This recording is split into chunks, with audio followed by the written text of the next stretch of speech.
So when you dated your husband in the beginning, did you ever answer the door with your hair all crazy? And like think very, very early. And if the answer is yes, then I'm not really talking to you. But think early relationship when you're trying to put on your best, your best self. Yes. Most people are trying to present their best selves and look as pretty as you can and be as sweet as you can. And you're making them dinner. At least this is what I did.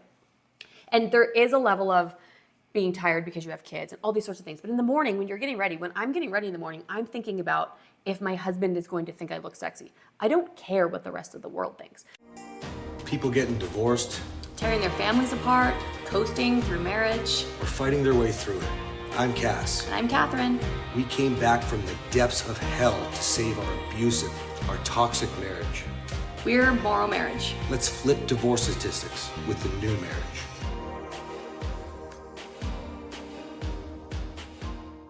All right, let's talk today about not so obvious ways to get the sex back in marriage. Now, the reason why I say not so obvious ways is because when you hear some of the things that we're going to talk about, you're going to be like, these are all obvious.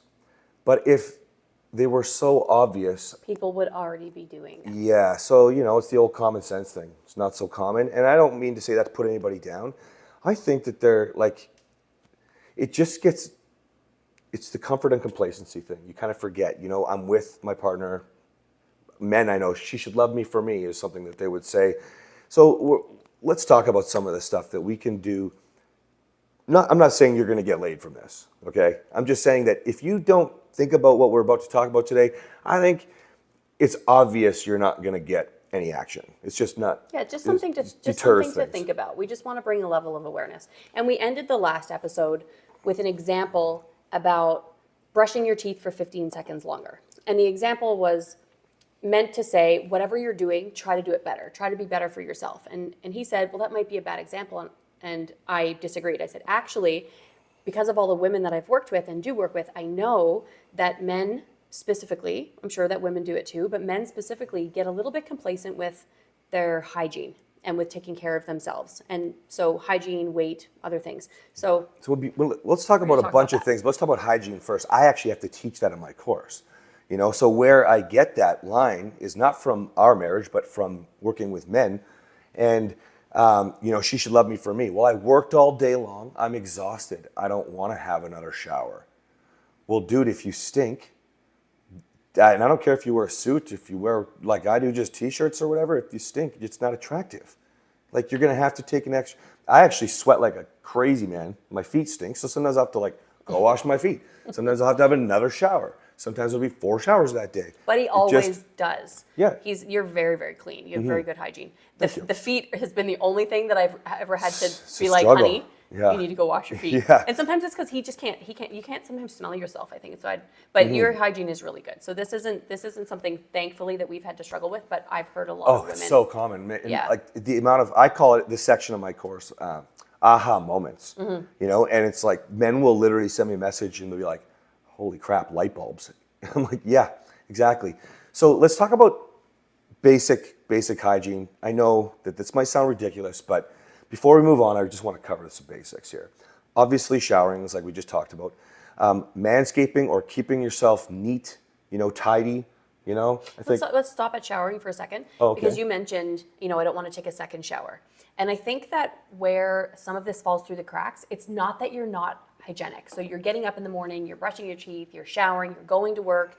So if you work labor, obviously you're probably going to need to have a shower at the end of the day. But even if you are in corporate and you're wearing a suit jacket, actually, especially my dad was a pastor and he always had a suit jacket on. And I'm sure you remember your dad. Remember you used to talk about the smell of his closet? Yeah. There's something that happens underneath those suit jackets. So just because you're not something is happening. Something happens under there. So it's true, and all men smell like it under the suit jacket. It's not nice. Like they look so sexy with their suit jacket, and you take it off, and you're like, whoa, what just happened here? Whoa. So anyway, whether you are in a job that's really laborious, is that a word? I feel very. I'm not sure. You know more regal. Words than I. Or you're sitting. We sound like royalty. Yes. You know more words than I. Than I. Or whether you're sitting at a desk, you're sweating, you're moving around all day, and it's not just, gentlemen, it's not just your armpits that Yeah, can get a smell. Can I give a good example? Yes. So when I play with the kids, right? But I know I'm making a move. Well, where do I want her to go? So if I'm playing with the kids and I'm all sweaty, well, in the underwear is a pretty general place for sweat and bacteria, to, build. And she's not going to want to put her mouth down there. Like, come on, get clean, guys. Like, you just have to think about this from a more... playing with the kids, walking the dog. So even if it's not getting in the shower and going to work and coming home, if you do something after work, maybe even cooking. Yeah. If you're a man and you like to cook, it's hot in the kitchen. So it's not like you're not going for a run, you're not exercising, you're not wearing a suit jacket all day, stuff that you don't think of, like wrestling with the kids, walking the dog. Petting your dirty dog, right? If you haven't bathed your dog, wash your it's really hands. stinky. Oh my goodness. So this is super important. But now, beyond that, guys, let's stick with smells for a second. Okay. I don't understand who's farting in front of their wife and who's pooping with the door open. Like, I just don't. I think I did do the door open thing in the beginning. Don't think there was a period you in my did. life maybe that I did, or I don't think I just you did. wanted to be, it should be okay. We know each other. No, I don't think you did that. If you did, Yeah. I probably blocked it. No, because it must not have been with you then, but like, no, it's not. It's not cool. Think about what we just talked about. there should be some mystery about what you're doing in there. Not like, why do you want your partner to smell you? Well, also, like, that's just gross. If it's a bad smell, I know a lot of people argue with us on this, and they're like, oh, no, you should be comfortable. Who cares? And you can have a little laughs. Listen, if it's a bad smell, that's not a positive Association. It's not, can't connect true positive with negative. That's gross, right? So, and everybody poops, we know that. Like, you don't have to have shame about the smell of your poop. Just don't invite your spouse into the bathroom with you. Yeah, or I'm going to give you a tip for a lot of guys standing up that pee, right? And your wife comes into the bathroom right behind you, maybe. Well, don't fucking fart. That's where she puts her face, you idiot. Like, honestly, and I talk like this, I'm just being fun. You're not an idiot, you just haven't thought about it. But at the end of the day, hygiene, guys, and think about smells. Trim your nails. Nobody's sleeping with Freddy Krueger. Remember? He had the ugly face. That's what they think of when you got to just trim the nails. You look like a werewolf. Yeah, your ear hair, your nose hair, your fingernails. And this isn't it's not a make or break. It's just something nice. Yeah.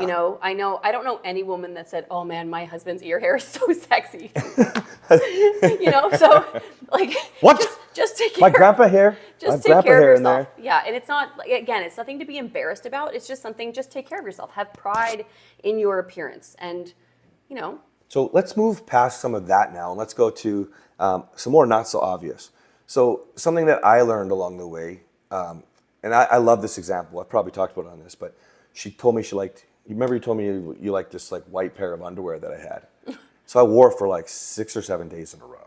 You know what I mean? Like, so gross. You did that with the a bath hygiene. towel too. One time I told him he looked sexy in a bath towel. Yeah. He wore a bath towel. Just trying. Just days and days, and it gets old when you do it over and over because you seem desperate. Yeah, that's exactly it. So that's what I want to talk about. So it's not so obvious because you're like, well, she said she liked it, right? And what you need to understand is doing it to get that is not going to work. Like that mint shirt, you love that mint shirt. You like the way my eyes look or something with it. But I don't just wear it all the time. Save it, right? Especially so that when he does wear it, I'm like, ooh, yeah, she's so sexy. Especially because then it's different. Yes, right. Another thing, like, so let's talk about that. It's your clothes, right? The way that you present yourself. You love sweats, you do, but there's something about me wearing jeans or wearing my dress pants, right? Oh, I like how you've been dressing up this week.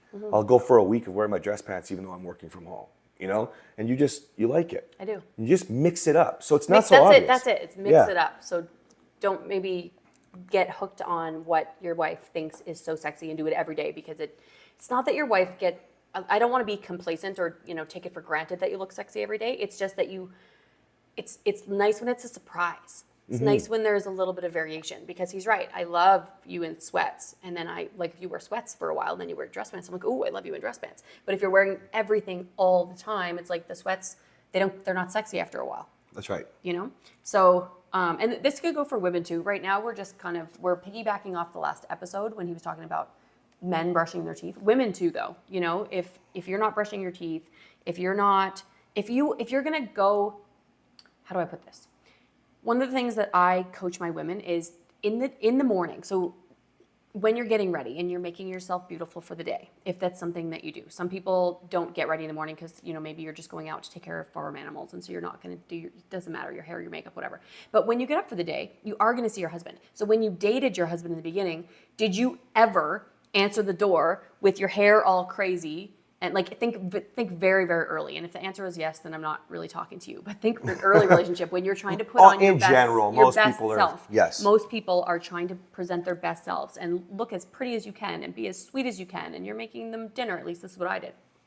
And there is a level of being tired because you have kids and all these sorts of things. But in the morning, when you're getting ready, when I'm getting ready in the morning, I'm thinking about if my husband is going to think I look sexy. I don't care what the rest of the world thinks. So if I'm doing my eyelashes... Oh, just side note for a quick second. Time out. So, and then you'll go the extra mile too, right? So I'll be in the kitchen, whatever, making another coffee, and then you'll come out and be like, "Hey, baby," and you'll have no top on. Oh, yeah. I'll come out half naked. Yeah, and just give me a preview. Don't just jump her when she does that, necessarily, sometimes. But the point is, I'm a part of the thought process.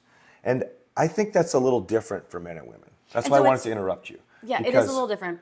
Do you want to finish your thought? Finish it and then you get to your hair, or your eyelashes, sorry. The reason is simple, because men, you can't do it. That's like putting the same underwear on, the same shirt every day when you're trying to think about doing it. Where men are more simple in that way. You wear the same clothes almost every day. And I squeeze your bum, and I love the way you look. I changed my clothes just to be clear same style, right? So you go that extra mile to think about how you can reach me. Now, anyway, sorry, I interrupted you. Yeah, so I was saying it's not just men. So for women, you still need to be making yourself presentable. So if you, probably not ear hair, but hairy legs, I'm actually bad for that. It's not like I'm Amazon or anything, but I don't shave my legs every day. So I'm not saying you need to do everything like this every day, but you should have some level of personal hygiene. So you should be brushing your teeth. If you wear makeup for other people, you should be wearing makeup for your husband, unless he doesn't want you to wear makeup. If you're doing your hair for work, then you should put some effort into doing yourself up for being at home with your husband, or especially if you go on a date with your husband. If you look better for work than you do on a date, there's a problem there. Yeah, you got to take responsibility for you there. I think. So it's not all about what you look like, but it's about thinking about presenting your best self. So it's the same thing when I was talking about smells. Obviously, if you have smelly body parts, and some people are smellier than others. It's not just men. Some women are smelly women too. And so one of our daughters has the stinkiest feet that you will. Sorry, Vale. It's Briar. Oh, it's Briar? Briar I thought has it was the stinky Vale. feet. Oh, hers is the armpits. Yeah. Yeah. Anyway, so people have different, issues that they need to work on. So women, be aware of what it is. So I'm going to say the ear hair thing again. I say that because he has ear hair, but he has to trim his ear hair. So he trims it. I know that my breath can be out of this world. So I have to make sure that I'm brushing, that I'm flossing, that I'm mouthwashing, that I'm using a tongue scraper. Whatever your thing is, don't get complacent and think, oh, well, they're my husband. Yeah. Yeah, good point. And let's move past some of that stuff now. There's one that really, I think that it just needs to be addressed. I think men should be gentlemen and women should be ladies. And what I mean by that is quite simple. Treat your partner with respect. Please and thank you. Starting with please and thank you. Mm-hmm. She gives you the dinner, is how I usually present it to guys, but she gives you a plate of food. Thanks. You don't even look at her. You don't make eye contact. Be a gentleman. There's certain things. You don't want me to pull your chair out. You do not want me to help you with your jacket and touch your hair, But you love that I'll carry you over a puddle. Or I open your door every day. I love that you open the car door. Yeah. And if I open the car door for myself because he's not there yet, I sit in there and he's walking around the car and I let you close it. I just love it. He's trying to be a gentleman and I think it's so chivalrous. It's not because I forgot, because we're doing it's usually he's doing a seatbelt or something, and so I'm not going to stand there and wait. Sometimes I will. If we're on a date, I'll stand there and wait because I know he's running around the vehicle to come and open the door for me, so I let him open it. We do that especially also when we're out places, and we've never talked about this. I feel like this is what's happening. We're providing the example for other couples. Like church is a good example. I make sure that everybody in the parking lot can see, because men should be doing this for their wife and opening the door. And I know a lot of wives would be like, I can do my own door, That goes back to the masculine energy that I talked about in the last episode. Yeah. I can open my own door. Are Obviously. you kidding me? You look at these pipes. Come on. Yeah. So I would just like to say, it's a not so obvious one because I think you definitely get complacent. Going back to what you said earlier about getting yourself presentable when you're dating. We always seem to be a lady or a gentleman in the beginning. Your version of that, you can at least bring in that version, I think. And you can start to allow some other levels of not pushing the wife away, like building the wall or husband, but like allowing intimacy back in because there's like a different level of respect when you're talking about being a lady or a gentleman. Yeah. You know? Absolutely. Cool. I feel like this one was a lot about the men, and I just want to be clear because I feel like we might get torn apart for this episode because there's a lot of things that we said that people might not agree with, and there's a lot, and it was really focused on men. I just want to be clear that there's a lot more to the women's side too, but we only have so much time in every episode. Yeah, that's right. Yeah. All right. See you guys. See ya.